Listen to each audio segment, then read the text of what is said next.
Bonjour les amis, bonjour frères et sœurs en Christ, bienvenue à vous.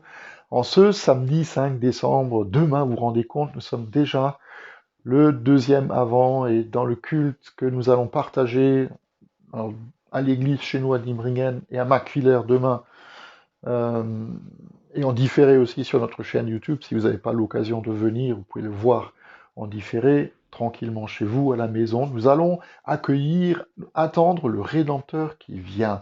Jésus est celui qui vient pour nous sauver et nous sommes invités à nous préparer à cette rencontre. Nous sommes invités à préparer nos vies, à préparer nos cœurs, à l'accueillir en nous, mais aussi autour de nous.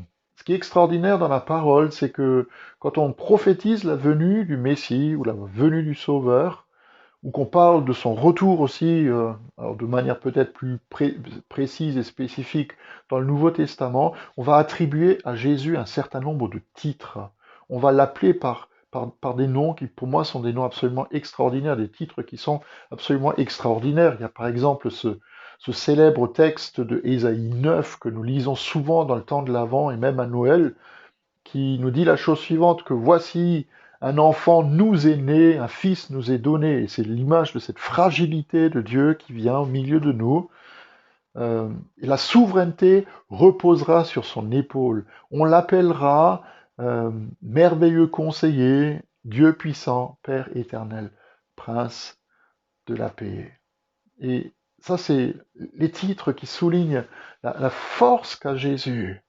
Et il y a ce magnifique chant que vous connaissez peut-être, qu'on chante de temps en temps aussi dans nos cultes, du groupe Impact, qui s'appelle Merveilleux nom. Et dans ce chant, dans la deuxième partie de ce chant, il y a tout un certain nombre de titres, pas tous les titres, mais un certain nombre de titres qu'on donne à Jésus. Il est le consolateur, le divin rocher, le libérateur, le prince de la paix, le Dieu créateur, le Fils bien-aimé, le roi serviteur, le Seigneur couronné, le commencement, l'ultime fin, le soleil levant, l'étoile du matin, le Dieu tout-puissant, le Dieu trois fois saint, sauveur vivant et maître souverain. Alors je vous le chante pas, évidemment, ce chant, sinon vous aurez mal aux oreilles, mais quand même, moi, chaque fois qu'on prend ce chant, il y a quelque chose en moi qui est bouleversé parce que Jésus, il est tout ceci, mais encore beaucoup plus que tout ça. Et on pourrait passer des jours et des jours et des semaines entières à méditer les titres que l'on donne à Jésus, les titres que lui-même se donne, les titres qu'il porte,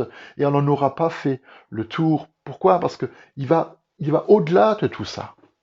Il est celui qui est venu, il est celui qui veut être accueilli, il est celui qui est Emmanuel, celui qui est Dieu avec nous, qui vient dans notre vie et qui vient aussi dans notre monde et qui un jour va revenir.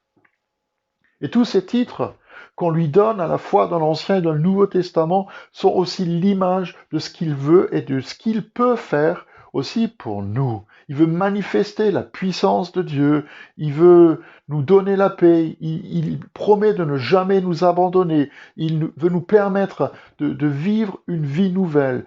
Et de notre côté, nous pouvons nous attendre à lui en toutes circonstances. Nous pouvons compter sur lui. Nous pouvons nous abandonner entre ses mains. Et il est là avec nous. Il est Emmanuel, Dieu avec nous. Et moi, je vous pose cette question, est-ce que vous êtes prêts, non pas prêts à faire des courses, à courir à droite et à gauche, mais est-ce que vous êtes prêts à accueillir ce Seigneur, ce Rédempteur qui vient? Est-ce que vous êtes prêts à faire cette expérience de sa présence et de son action dans le temps de l'Avent et dans le temps de Noël? Et je crois que de notre côté, il ne faut pas seulement qu'on le lui demande, pas seulement dire, viens Seigneur, mais il faut aussi que nous acceptions de le recevoir en nous. Et pour moi, un des textes les plus durs qui existent dans toute la Bible par rapport à sa venue, c'est ce qui est écrit dans le premier chapitre de Jean, dans ce qu'on appelle le prologue de l'évangile de Jean, où il nous est dit la chose suivante, Jésus était cette lumière qui était la vraie lumière, qui en venant dans le monde éclaire tout être humain, éclaire tout homme. Elle était dans le monde, et le monde a été fait par elle, et pourtant, le monde ne l'a pas reconnue. Elle est venue chez les siens, et les siens l'ont pas accueillie. Moi, je trouve ça tellement, tellement dur. Je trouve ça tellement dur. Il est venu chez nous, et le monde n'a pas voulu le recevoir. Le monde n'a pas voulu l'accueillir. Alors j'espère qu'il n'en va pas de même pour vous. Il vient chez nous, mais c'est à nous de le laisser entrer, c'est à nous de le laisser venir pour qu'il transforme nos vies et pour qu'il change le monde qui est autour de nous.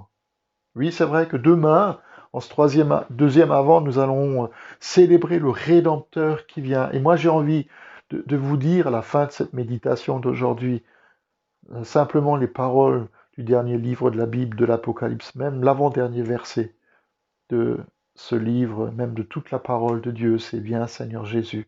Oui, viens Seigneur, viens au milieu de nous et viens nous sauver. Je vous souhaite à tous et à toutes une très très bonne journée. Soyez bénis. Je vous donne rendez-vous demain pour le culte et puis lundi pour notre prochaine méditation. Et puis pour ceux que ça intéresse, nous aurons aussi une méditation en alsacien qui est disponible aussi aujourd'hui dans la journée. À demain ou à lundi. En tout cas, bonne journée à vous.